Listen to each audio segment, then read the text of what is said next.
Welcome to Missouri Politics. Right in the middle of primary season, there's no bigger primary than the one Senator Stephen Roberts is in for Congress. Senator, welcome back to the show. Hey, honored to be here. So let's just jump right into this. You're a young guy to be in the state Senate.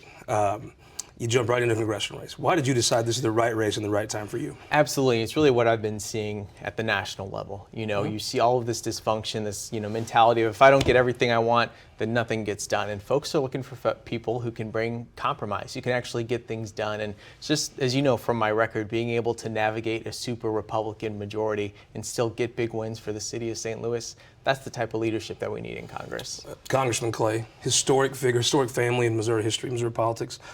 Defeated by now Congresswoman Bush. What are the differences between you're both Democrats, you're both from the city. What's the differences between the two of you? I'd say the main difference between us is, I'm not someone out seeking attention or just trying to say something trendy like defund the police. I'm the guy who comes in and works hard and brings results to the community. It's easy to say something that's catchy and gets a lot of shares on social media, but what's much harder is to deliver the real work that's done in the Capitol. So I found that interesting. I mean, the first district, there was, speaking of dysfunction, nothing's more dysfunctional than the congressional map process. Your colleagues, both Democrat and Republican, the Black Caucus in the House and the Senate, they gave you a lot of, they took your lead, I guess is the best way to put that, on drawing the first district. What was that like working with Republicans and then with your own Democrat caucus? And it must have been a little proud moment when they gave you that responsibility. It was, and the way that we were able to be unified in this cause, it was very important that we had a first congressional district that was still were able to maintain those protections under the Voting Rights Act, but not now, but looking more towards the trends in the future and when we're doing redistricting 10 years from now. Mm-hmm. So, we had to make some compromises on our end, but, I was really proud that the caucus stayed unified, and because of our efforts, we were able to get the emergency clause done, so we will have the maps finalized. You were able to draw a district that was a higher minority population in the first. Absolutely. But you also were to protect Congressman Cleaver's district in Kansas City. And there was a time, the situation could have went in multiple different ways, but it could have went where they cut his district out. And you were able to kind of be the one that says, that's not happening over me. It's a non-starter, yeah. Absolutely. Congressman Cleaver is someone who I greatly respect, mm-hmm. and there was never going to be a situation that I would allow for them to pit us against each other. So glad to have his back along with the other senators as well. Let's move into the issue that I know is on so many people's minds. Even if you're pro-gun, right now, the issue of guns in school, even if you are never going to support anything that having a gun restricted, right, it is on your mind. And I know most of the kids are out of school, but it does, in the back of my mind when I see this, the first thing I think of is, where's Gussie and Millie? Even if it's in Texas or Hawaii or wherever, it just cuts to the core of you. It does. Give me a solution. What could folks do at the federal level? Not a big defund the police silly talk. Sure. Something real that could happen. Absolutely, and I think, I've really been following President Biden and have supported his plan. 3 key things that I think can be done: red flag laws, raising the age from 18 to 21 as far as purchasing a firearm, and then universal background checks. As we've got these gun shows. I feel like every month I see a billboard sign for one of them. I think those are reasonable things that every American should be able to get behind. Do you feel like, it feels to me like the things you mentioned that, maybe they could get done. Those seem possible, but they don't feel like they would stop it. Right. I just don't feel like, honestly, that in the back of my mind, in the pit of my stomach, I just don't feel like that would actually stop a school shooting. Do you?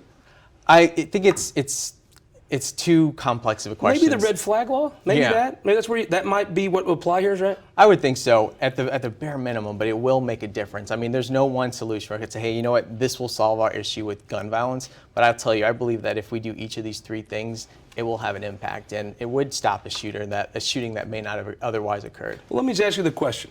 And I'm sure that you sit in a body where the majority would light themselves on fire rather than be for this. But is it worth having assault rifles legal in this country if they can be used for these mass shootings, in your opinion?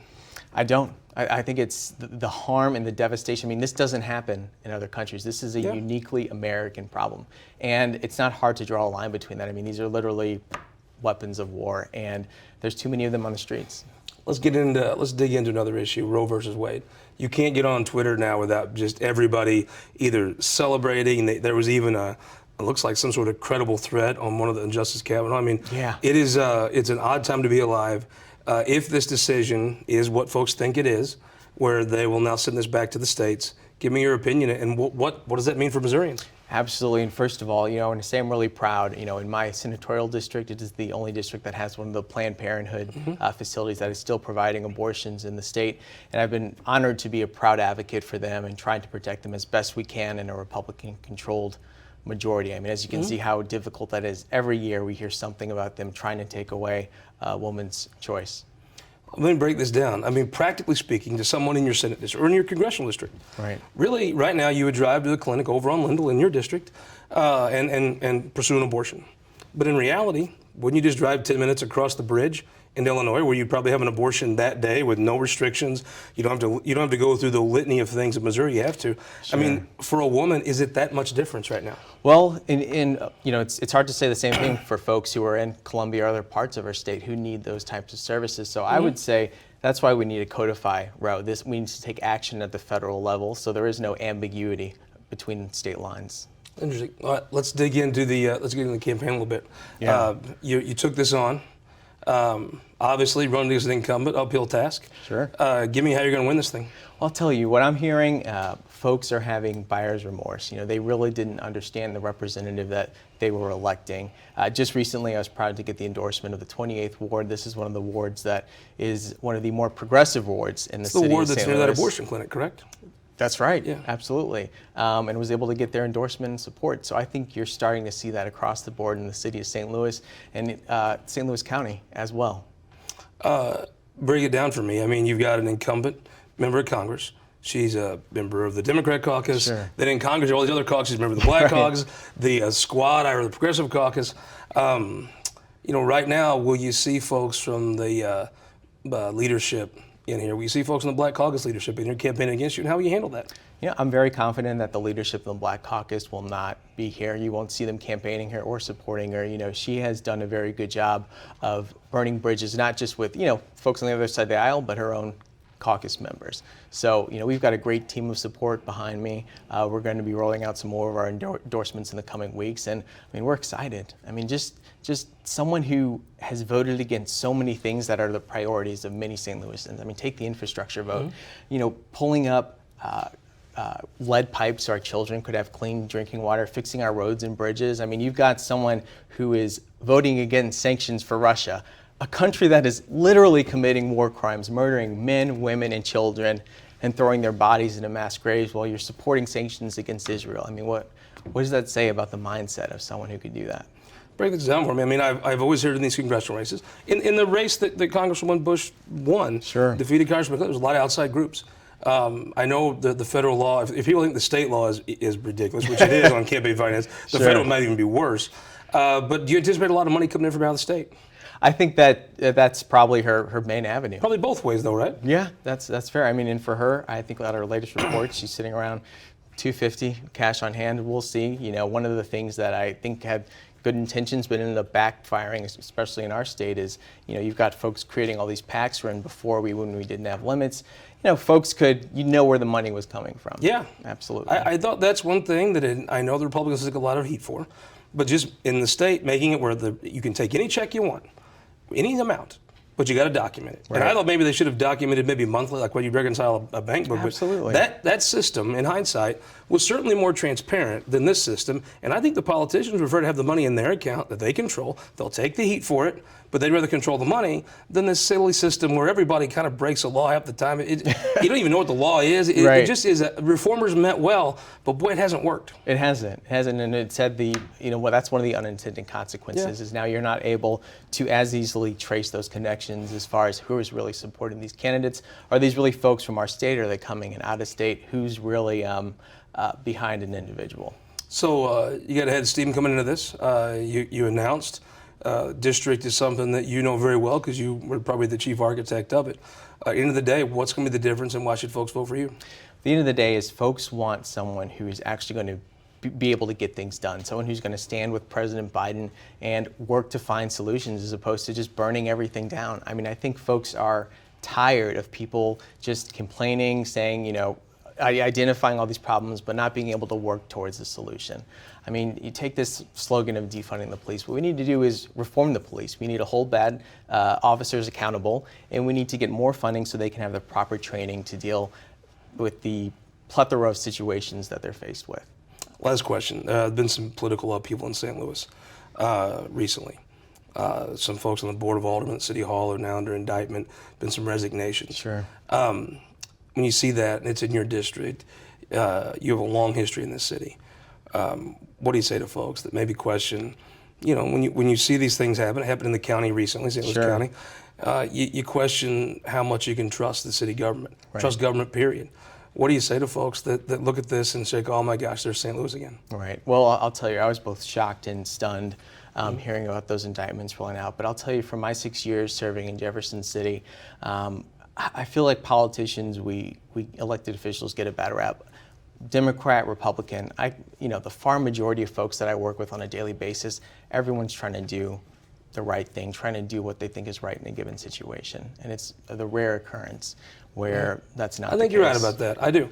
And I think that City Hall is experiencing a good time right now once they recover from, obviously, what's a tough time. Absolutely. Thank you so much for joining us. Hope you'll come back as the campaign goes on and fill us in. I'd be honored to. Always a pleasure. Be right back with our Opinion Maker panel. We're going to have the grandfather of the Missouri Republican Party, Steve Ehlmann, joins us after this. As a former sheriff, it alarms me to see some of the attitudes towards those who have taken an oath to defend our communities and keep us safe. We must learn from the failed policies in other cities and states to never allow anti-law enforcement measures to take hold in this state. We must work to strengthen our communities by supporting our men and women in law enforcement. In Missouri, we defend law enforcement, not defund them. For more than a century, the St. Louis Carpenters Union has shaped our communities. Through trusted alliances, we deliver skilled professional craftspeople while our business partners provide the kind of quality jobs that keep our economy humming. It's a blueprint that has worked since 1882. Turning Missouri into a right-to-work state stalls progress, wipes out jobs, and kills momentum. Right to work is wrong for everyone. Let's keep Missouri moving forward. Visit carpdc.org to learn more. Your energy needs are changing. That's why at Ameren, Missouri, we're not waiting on the future. We're building it with the Smart Energy Plan, advancing thousands of projects across the state, helping reduce emissions through cleaner energy sources, boost reliability with self-healing equipment, and better withstand storms with new composite poles. Moving Missouri forward and bringing us all a little closer together. That's energy at work. Ameren, Missouri. Welcome back to This Week in Missouri Politics. Busy primary season. We're going to talk all things Republican primaries with Mike Ferguson, the host of the morning's News Talk STL. Mike, welcome to the show. Thank you. It's been a while since I've been on TV, but this is exactly in my wheelhouse, so I appreciate the invitation. The haircut is perfect for it. This is my I don't make my living on TV anymore haircut.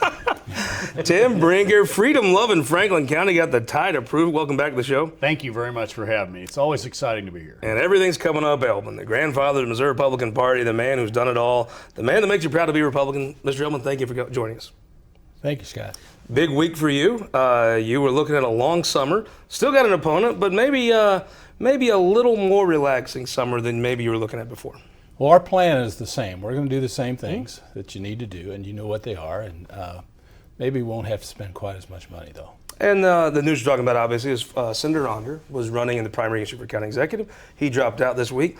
Tim Brinker, it looks like you're going to have the same northern neighbors you had for most of your career, right? Some prayers get answered, Scott. That's all I can say. I mean, Mike Ferguson is going to be a big primary. Now it's not, but that's not the end of primaries out there in St. Charles County. No, not at all. I mean, that state Senate race, you've got, with Nick Schroer trying to replace Senator Bob Onder, I think you've got probably one of the highest profile state Senate races in the state in that one. I would not be surprised. I think it's number one. Yeah, I would not be surprised if a lot of money gets dropped into that one, and it will start very, very soon being on the public radar around the state. You know, Tim, you know both these guys. John Weeman, the rose up to leadership in the House, but John Weeman just looks like a senator. I mean, he's tall. His temperament. John Weeman just looks like the kind of guy. If I closed my eyes and thought state senator, John Weeman would be there in my mind. Yeah, our statesman. Yeah. I think he's impressive, and it's going to be a battle. It's going to be exciting to watch. Nick Schroer, young guy, got a different makeup. But when I look at the kind of guys that are doing well in Republican primaries, especially in the suburbs, I look at a Nick Schroer. Sharp. I thought, sharp. to me, Nick is an underrated quality. He's very good at getting on the internet and saying bombastic things and making Democrats angry and Republicans like his tweets or whatever. Nick, I watched him, especially during that Wentzville Ford plant. There was a real serious side to him. I watched him be able to turn it on and actually legislate and do some things that you really thought either he wouldn't be for or maybe he couldn't get done. But I think maybe he uses both of his, he's got a fastball and a curveball, right? Maybe uses them both pretty well in the House. Yeah, it's like I said, I think it's going to boil down to personal preference for a lot of voters out there, because I don't think you're going to lose either one. Yeah. It'd be great representation regardless of how the outcome, I think. Mr. Ehlmann, this is your neck of the woods. Yeah. You've been in that state Senate. Tell me about both these guys. Well, I was hoping that they'd be in different districts and they could both have a chance to be state senators. And I think your analysis is right on.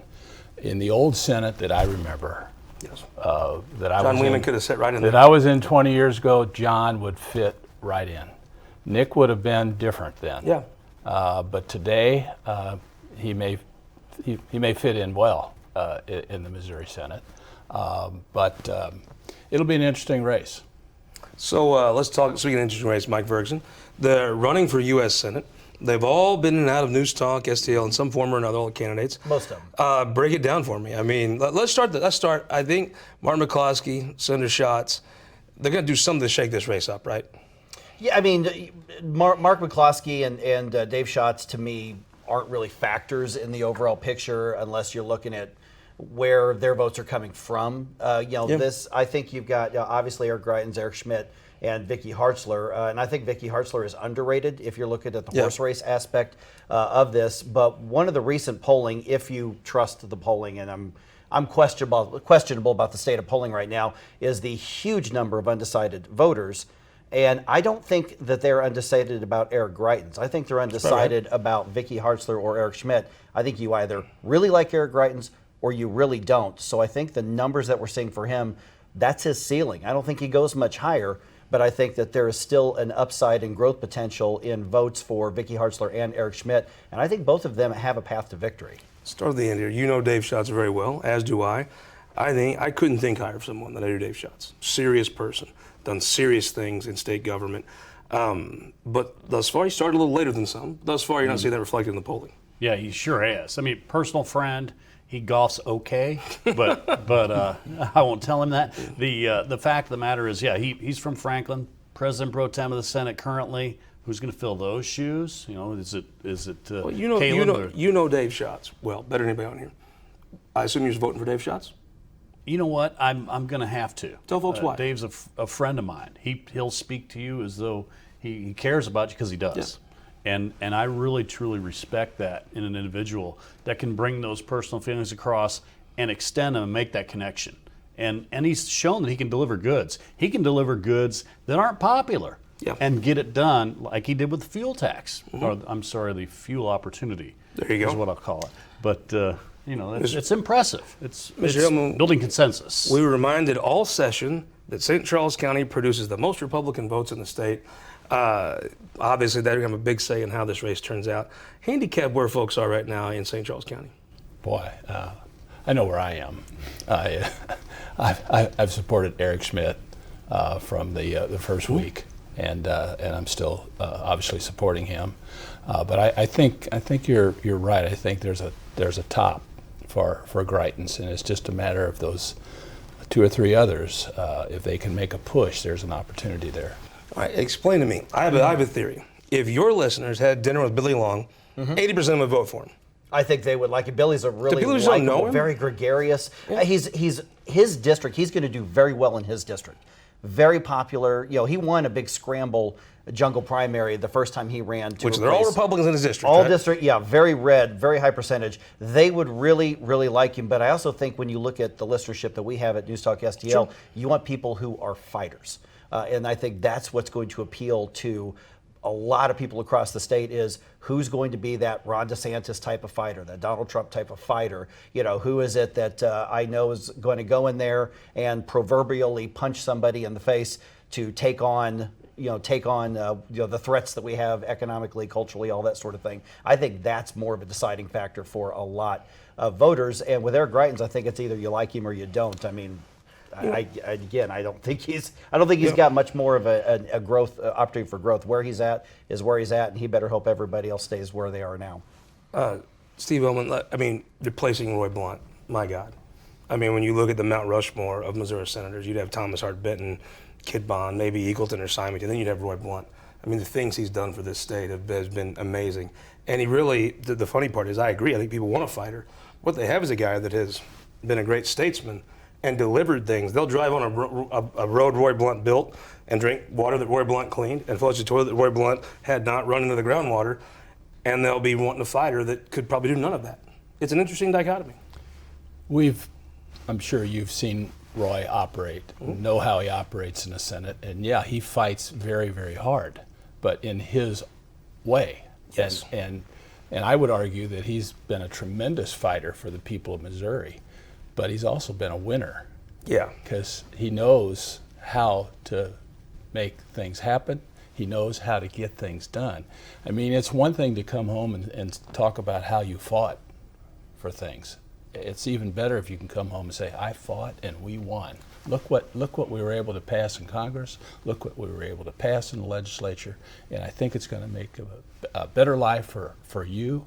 And Roy was always able to do that. And I think to be effective, you got to do both. You got to be a fighter, but you got to be smart and know how to win. Tim Brinker, I heard both of these things, and it's weird.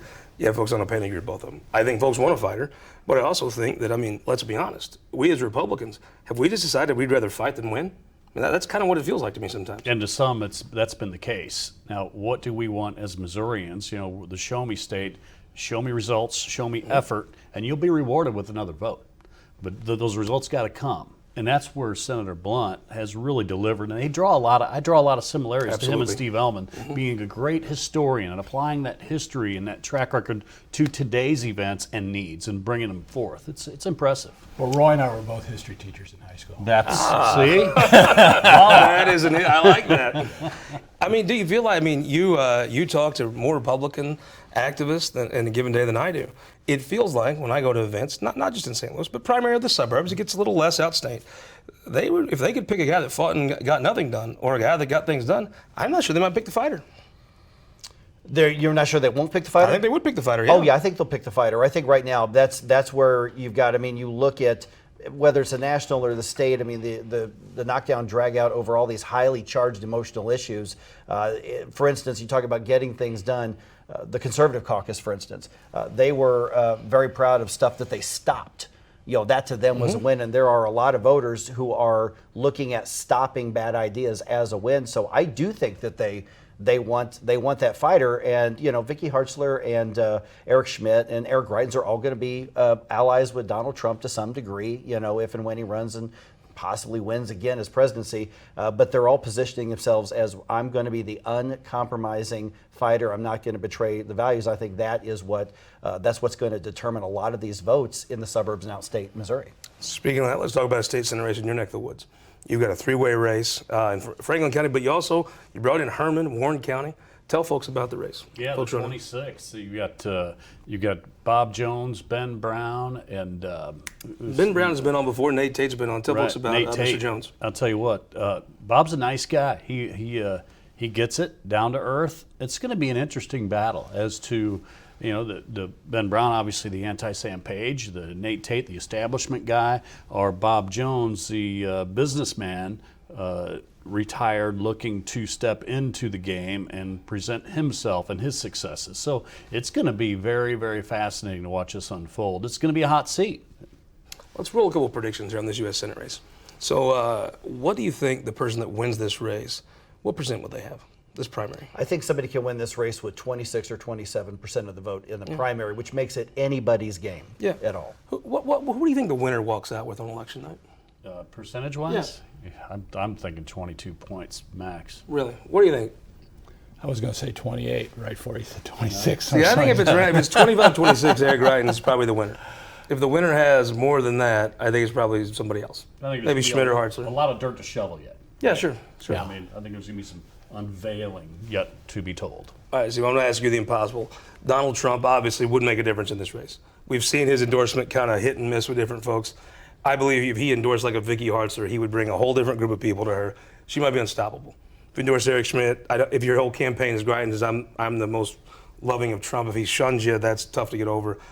Does he get involved?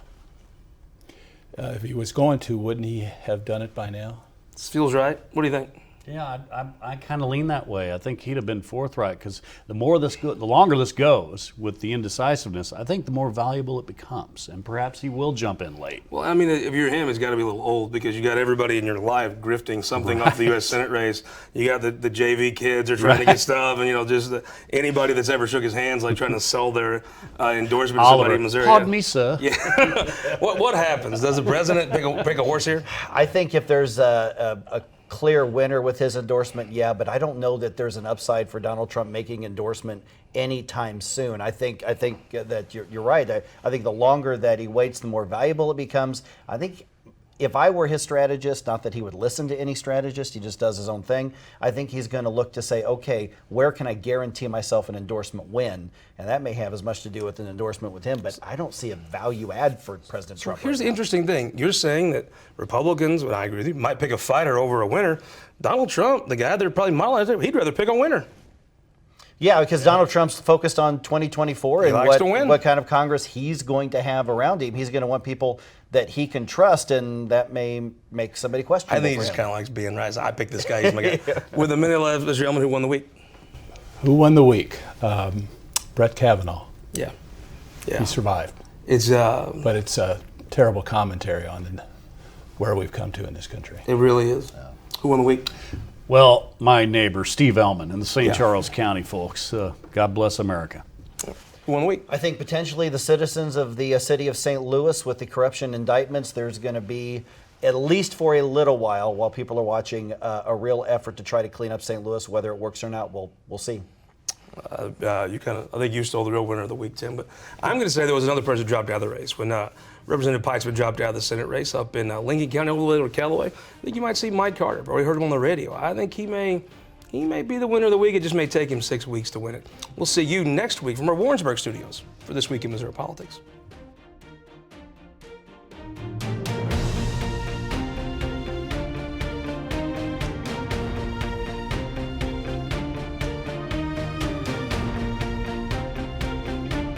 Support for this program has been provided by the Missouri Automobile Dealers Association, Ameren, Spire, and Sterling Bank.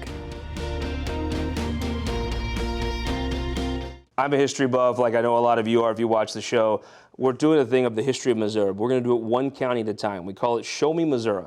We're going to travel to all 114 counties of the state. We'll have a member of the Farm Bureau, county elected officials, some of your state legislators you see here on the show. We're going to talk about the history, what's happening now in the county, and how the two are interconnected. It's a passion project of mine. If you like history, I hope you'll get involved. Follow us. Go to MissouriTimes.com. You can see it. We'll probably branch it off into its own social media at some point. But you've been so good to us at the Missouri Times, the show, different papers. This is a passion project that I hope you'll enjoy. It's called Show Me Missouri. The history of Missouri, one county at a time. The first county was Polk County. We had a great time. And we hope you'll go to MissouriTimes.com, find a little bit about it. And if you like the history of the state, I hope you'll enjoy it.